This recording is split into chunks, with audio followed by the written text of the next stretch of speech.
L'hebdo politique. Bonsoir et bienvenue dans l'hebdo politique sur Radio Sensation, épisode 173. Nous recevons ce dimanche soir 25 octobre le maire de Voisins-le-Bretonneux, Alexandra Rosetti.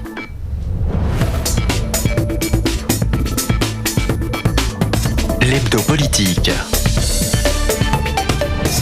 Alexandra Rosetti, bonsoir. Bonsoir. On croyait l'heure de la relance revenue après les vacances d'été. Malheureusement, voilà qu'une bonne partie de la France est de nouveau soumise à des restrictions de circulation. C'est le cas, bien sûr, dans la région Île-de-France. Vous êtes Alexandra Rosetti, en plus d'être maire de Voisins-le-Bretonneux, aussi troisième vice-présidente en charge du développement économique et de l'attractivité du territoire de Saint-Quentin en Yvelines. Ces nouvelles mesures vont peser forcément très lourd sur le tissu économique du territoire. Est-ce que vous êtes inquiète, vous, personnellement, pour la suite, pour aussi cette force qui est l'attractivité économique du territoire? Saint-Quentin-en-Yvelines, deuxième pôle économique de l'Ouest parisien, c'est votre force à vous, l'économie. Est-ce que vous êtes particulièrement inquiète aujourd'hui ? Alors oui, forcément, on est inquiet d'abord pour nos commerçants, nos restaurants, nos bars qui vivent un moment difficile.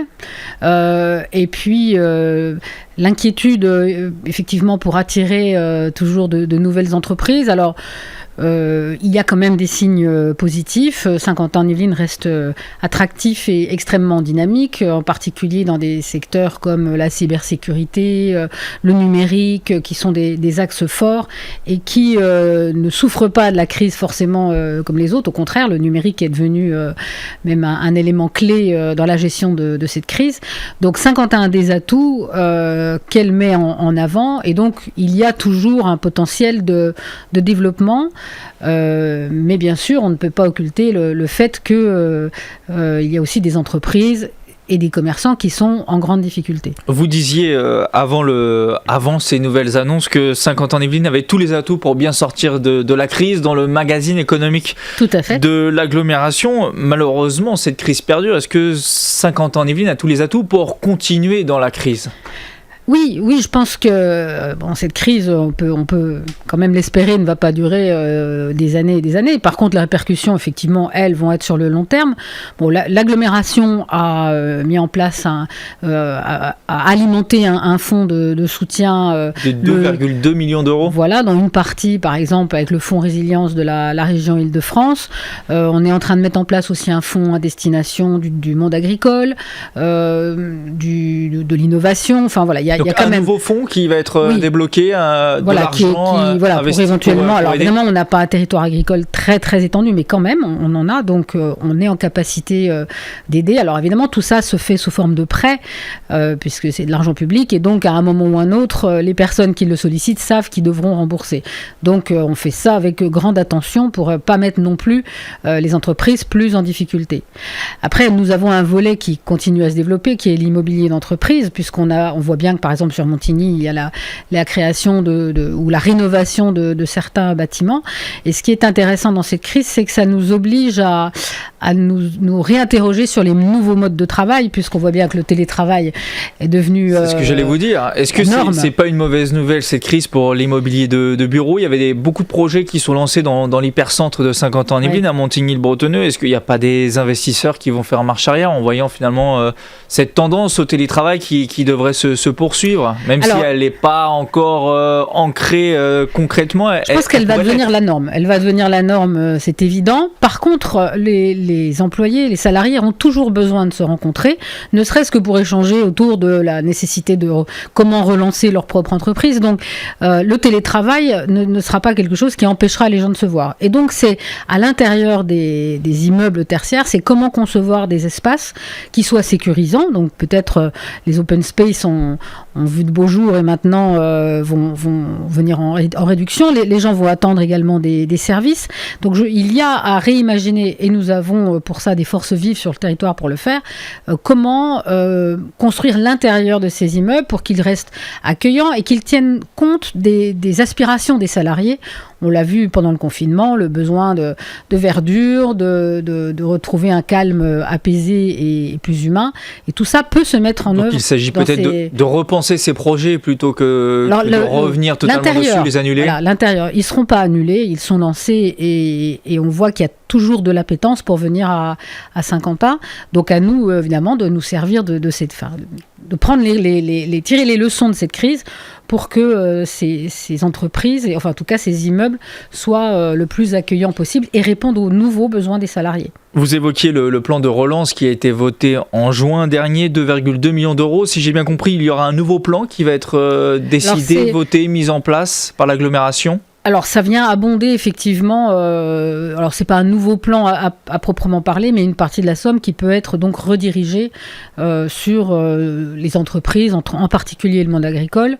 Mais voilà, dans tous les domaines où il y aura besoin, Saint-Quentin veut être aux côtés de ces entreprises. Que vous disent les acteurs économiques aujourd'hui ? Est-ce qu'il n'y a pas une forme d'attentisme pour peut-être les projets d'installation sur l'agglomération ? Est-ce qu'il ne vous... Même si Saint-Quentin-en-Yvelines, on le comprend bien à travers vos propos, reste attractive, est-ce qu'il y a quand même des investisseurs, des chefs d'entreprise qui se disent on va attendre 6 mois, 1 an avant de prendre des décisions pour s'implanter, pour développer notre projet ? Alors, j'ai pas de retour spécifique en termes de temporalité, mais j'ai plutôt aussi un retour d'entreprises qui seraient aujourd'hui localisées dans des secteurs comme la Défense, par exemple, il y a des grandes tours, et qui regardent du côté de Saint-Quentin parce que Saint-Quentin offre un cadre de vie agréable, il y a de la verdure, il y a des activités à faire, voilà. Donc, aujourd'hui, j'ai pas eu ce type de retour encore, mais bon, les choses se déroulent un petit peu, c'est un petit peu nouveau tout ça, mais plutôt un regard bienveillant vers notre territoire parce que il peut correspondre aux attentes des salariés. Quand on parle, Alexandra Rossetti, de développement économique, on parle en ce moment beaucoup de la 5G qui fait débat en France. Il y a des villes comme Lille qui posent des moratoires, qui ont mis des moratoires pour attendre un peu sur ce sujet, avoir plus d'informations avant de le porter et de le développer. Qu'en est-il à Saint-Quentin-en-Yvelines ? Là aussi, si je me réfère à votre magazine, il y a une expérimentation qui va être faite au Vélodrome national. Quelle est votre position à vous sur le sujet ? Est-ce qu'il faut soutenir le développement de cette technologie ? Moi, de ce que j'ai compris, il y a eu déjà des études qui ont été faites, des études santé qui ont été faites, donc je ne vois pas très bien où est le problème. Je pense qu'il faut qu'on sorte un petit peu à mon avis, d'une écologie un peu dogmatique. Je veux dire, le monde entier va se mettre à la 5G et nous, on resterait sur le bord du chemin. Je pense que c'est pas raisonnable. Il a été prouvé dans ces études qu'il n'y avait pas d'impact sur la santé, pas plus que la 4G. Moi, personnellement, j'y suis favorable. Je pense que c'est la marche du temps, c'est la modernisation. On ne peut pas être un territoire qui se veut numérique et à la pointe et puis en même temps refuser ce type de progrès. D'autant que, comme je vous l'ai dit, la santé ne semble pas particulièrement impactée. Je pense qu'il faut être raisonnable dans notre entourage. Je pense que dans la vie quotidienne, on a une façon de vivre qui fait que de toute façon, on est en permanence exposé aux ondes, par exemple. En quoi va constituer cette expérimentation au Vélodrome de Saint-Quentin-en-Yvelines ? Ça va être sur... La perspective, c'est les Jeux Olympiques 2024, voilà. J'imagine. Voilà, c'est ça. Et puis être aussi, dans la façon, puisque le Vélodrome est un lieu emblématique, pas que pour les Jeux Olympiques, évidemment, mais voilà, être à la pointe un petit peu de ce développement. Qu'en est-il de la crise Covid-19, de la Covid-19 dans votre commune ? Comment se passent les choses sur le terrain d'un point de vue communal ? Je crois que des classes ont été fermés en septembre dans votre ville. Qu'en est-il aujourd'hui ? Vous avez un meilleur regard là-dessus. On est à la Toussaint. Vous avez pu voir passer plusieurs semaines. Qu'en est-il de la gestion de la Covid-19 d'un point de vue communal ? Alors effectivement, on a eu quelques classes, 3 classes qui ont été fermées, mais c'était à un moment où on était un petit peu plus drastique. Ensuite, ça s'est un petit peu détendu. Il y a eu c'était 14 jours à l'époque, maintenant c'est plus que 7. Il y avait les cas contacts de cas contacts, maintenant on ne parle plus que de cas contacts. Donc tout ça, c'est bien apaisé. En tout cas, nous, on fait très attention dans l'organisation même de l'école d'éviter au maximum le brassage des classes, que ce soit à la restauration scolaire, que ce soit pendant l'école ou que ce soit dans nos centres nos centres de loisirs. Donc on est évidemment alerté dès qu'il y a le moindre problème. Les gens s'isolent, se testent. Les parents, en tout cas, sont extrêmement responsables et nous font part de cas s'il y en a et gardent leurs enfants. Donc globalement, nous n'avons pas eu de nouvelles fermetures. Ça se passe pas trop mal. Mais évidemment, tout est à l'arrêt dans la vie communale ou presque. Alors oui, c'est aujourd'hui. un petit peu déprimant parce qu'on se rend compte qu'on fait beaucoup moins de choses. On a quand même organisé la visite des nouveaux Vicinois, mais en bus. Donc bien sûr, avec tous les gestes barrières, mais beaucoup de gens se sont désistés un petit peu au dernier moment parce qu'ils étaient en attente de tests qui venaient de passer, par exemple. Vous voyez, donc, et puis beaucoup de questions se posent autour de nos marchés de Noël, parce que chez nous, c'était plutôt en intérieur. Vous voyez, on a déjà supprimé les vœux de la municipalité, ils n'auront pas lieu. On est obligé de supprimer le banquet des aînés parce que on peut pas, c'est pas possible. Voilà, donc comme beaucoup de communes, donc c'est très difficile d'essayer de vouloir porter une politique dynamique, conviviale, et puis en même temps on est obligé de tout annuler. Et c'est très difficile aussi pour les nouveaux élus qui arrivent et qui se retrouvent un petit peu bloqués dans les projets parce que à cause de la crise, quoi. Les nouveaux élus qui ont été justement élus comme vous en juin dernier, vous avez remporté ces élections au second tour avec 53% des voix. Et quel mot utiliseriez-vous pour définir ce début de mandat, même si vous avez une expérience politique derrière vous? Cette expérience ne doit pas suffire à bien vivre ces derniers temps. Comment vous pourriez exprimer vos dernières semaines d'un point de vue de l'élu?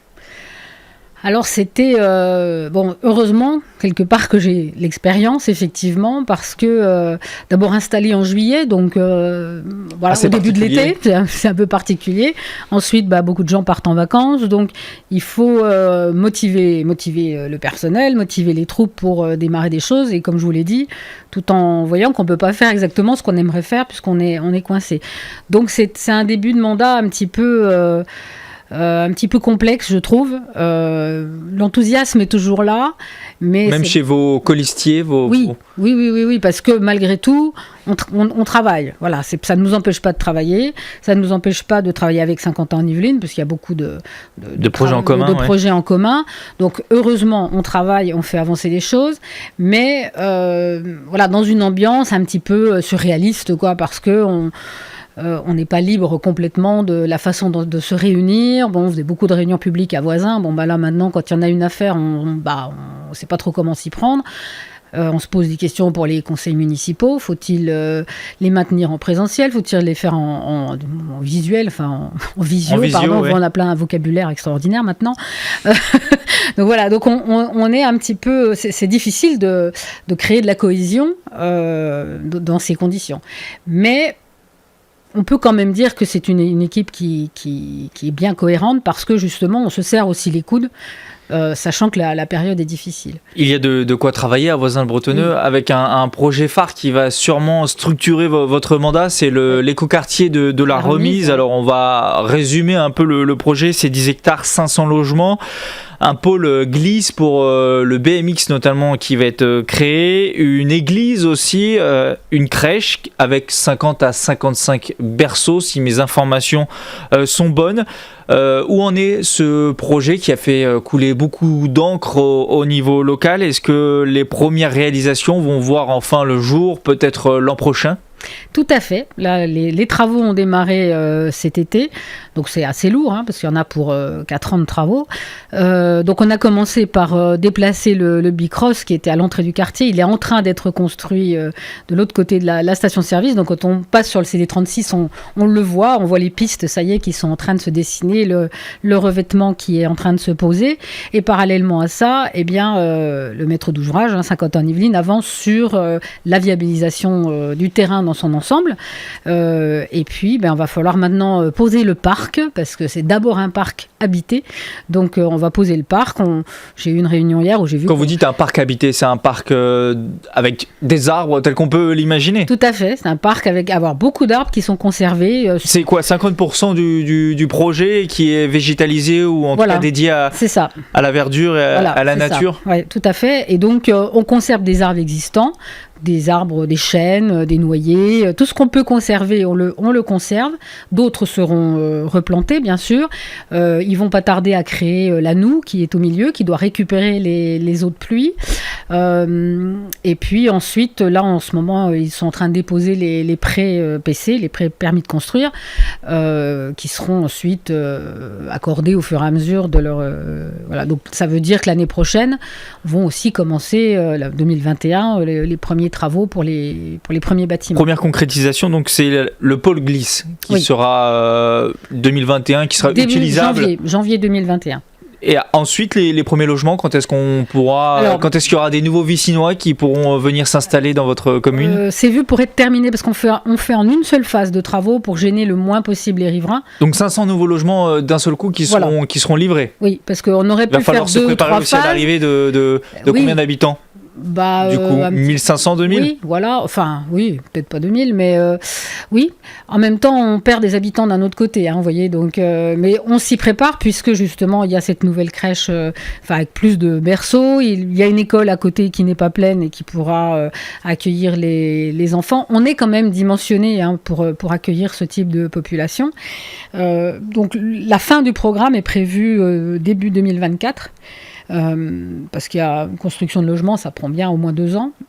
Et on a fait le choix de tout faire en une seule phase pour limiter les nuisances aux riverains, parce que c'est quand même pas facile d'avoir des travaux sous ces fenêtres comme ça pendant 4 ans. Si on avait fait en 2 ou en 3 phases, on pouvait y aller entre 5 et 10 ans. Voyez. Donc d'ici la fin de votre mandat, en 2026, normalement, l'écoquartier de la Remise, ça sera terminé. Ça sera enfin terminé. À moins que des aléas type Covid nous obligent, mais on va pas parler forcément... Après, les entreprises peuvent continuer à travailler. Enfin, je crois pas qu'on aille vers un reconfinement général non plus. Et c'est important que les entreprises puissent travailler, puisque sinon elles vont... Enfin, il ne faudrait pas qu'il y ait trop de faillites non plus. Voilà, c'est un projet dont on est vraiment très fiers parce qu'il va être très vert, il va être éco, il va être écologique. Et puis, il présente une variété de logements pour toutes les bourses, on va dire. C'est-à-dire ça va du logement social en passant par le logement intermédiaire. Vous manquez encore de logement social, enfin, oui. Jusqu'à la construction de la Remise, du coup, qui risque de combler ce manque, non? Non, la construction de la Remise, hélas, n'y suffira pas. Donc, vous êtes en dessous des 25% exigés? On est à 18,5. 18,5. Et on doit faire 25 en 2025. Donc ça ne sera pas le cas?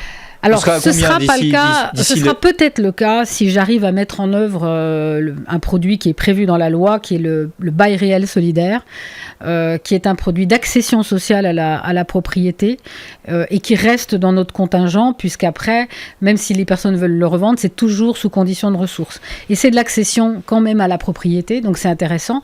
Et en fait, c'est un produit dans lequel les gens sont propriétaires du bâti, mais pas du foncier. C'est-à-dire qu'ils louent le foncier pendant 99 ans, on va dire. Voilà. Donc en ce moment, le département des Yvelines, j'en profite puisque c'est quelque chose qu'on va faire voter demain, qu'on a fait, en conseil départemental, en conseil départemental qu'on va voter. Et donc c'est la création d'un office foncier solidaire qui sera chargé de mettre à disposition le foncier, enfin de le louer. Voilà. Donc ça, c'est un produit que j'avais d'ailleurs mis dans mon programme électoral et que je suis en train de projeter pour voir si ça devrait potentiellement nous faire atteindre nos 25%. Enfin, je l'espère.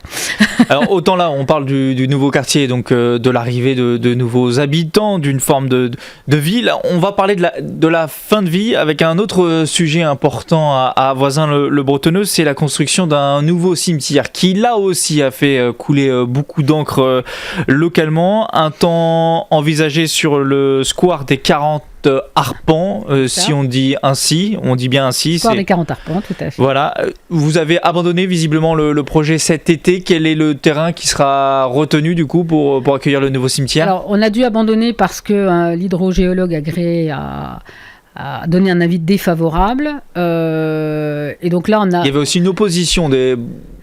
Oui, mais j'ai bien compris que je le mette, j'aurais des oppositions en fait. J'ai compris ça. Mais celle-ci peut être plus importante que sur d'autres sujets, non? Alors, ou alors c'est l'opposition municipale qui a fait monter le sujet, d'après vous? Bon, il y a eu un peu de tout. On va dire c'est un mélange de tout, mais bon, il y avait C'était pas forcément toujours rationnel, mais moi, après, je respecte l'intimité, les convictions de chacun.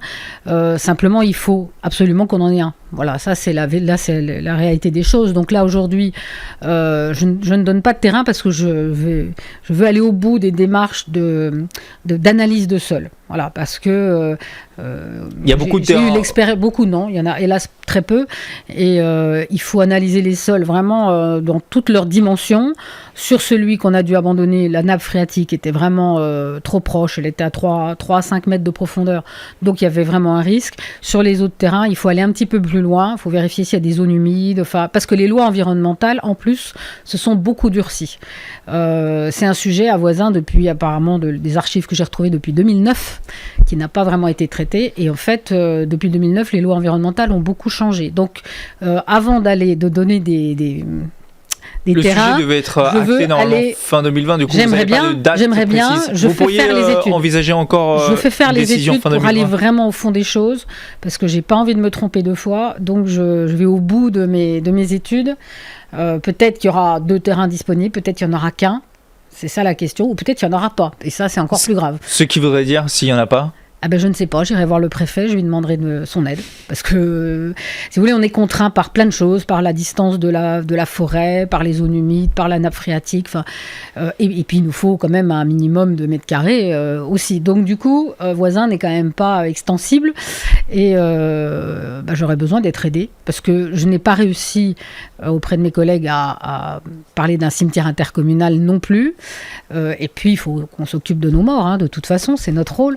Donc voilà, j'irai plus loin quand je serai j'aurai les bons résultats de mes études. Rapidement, c'était un sujet de tension avec vos opposants politiques. La campagne électorale a aussi été assez tendue à Voisin le Bretonneux. Quel est aujourd'hui vos rapports avec cette opposition politique et notamment Olivier Afonso qui est, on va dire, votre principal opposant à Voisin le Bretonneux? Est-ce que les choses se sont apaisées une fois les élections passées? Est-ce que vous voulez, que ça aille dans ce sens-là?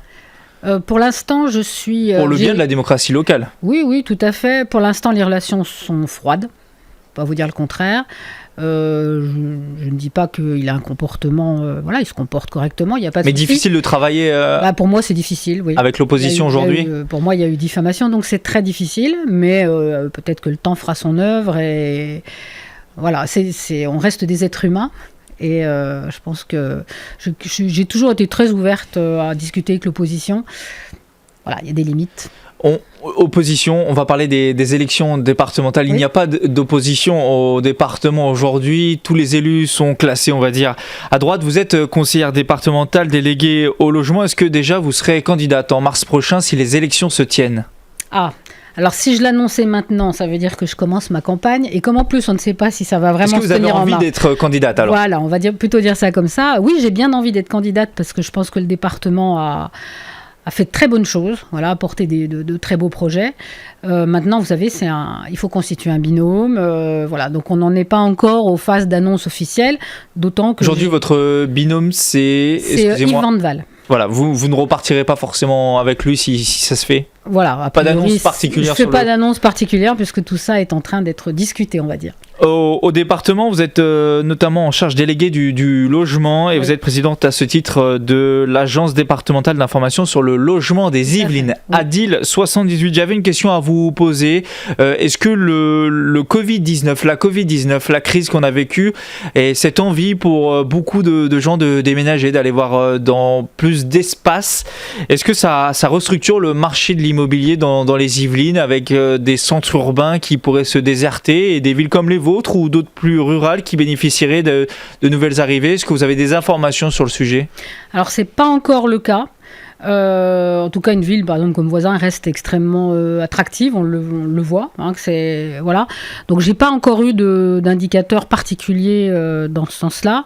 L'ADIL, bien sûr, a continué à travailler pendant toute la période de confinement en télétravail et en ayant les gens au téléphone. Donc, j'ai pas aujourd'hui d'indicateurs... Mais ça pourrait l'être. Il pourrait effectivement y avoir des évolutions. On fait un portrait du logement tous les ans entre l'ADIL, et le département. Donc quand nous aurons les derniers chiffres, ce sera peut-être plus parlant. Aujourd'hui, j'ai pas eu de signaux particuliers sur les attentes des Ça pourrait personnes. être une bonne nouvelle, ça, pour certains villages ou villes qui se sentent un peu désertés, enfin qui se sentaient désertés, qui pourraient ici retrouver de... Ah oui, nous en plus, l'intérêt de Saint-Quentin, c'est d'attirer que les salariés qui vivent ailleurs, qui travaillent ici, viennent vivre ici. Ça, c'est vraiment quelque chose qu'on veut pousser à Saint-Quentin-en-Yvelines, donc ça pourrait être effectivement une bonne nouvelle. Mais bon, j'ai pas de chiffres précis à vous donner aujourd'hui. Merci Alexandra Rosetti d'avoir répondu Merci à à nos vous. questions. Je rappelle que vous êtes le maire de Voisins-le-Bretonneux. Merci d'avoir participé à cet hebdo politique sur Radio Sensation.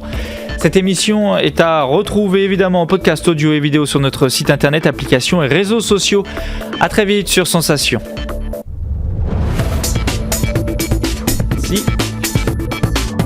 L'hebdo politique.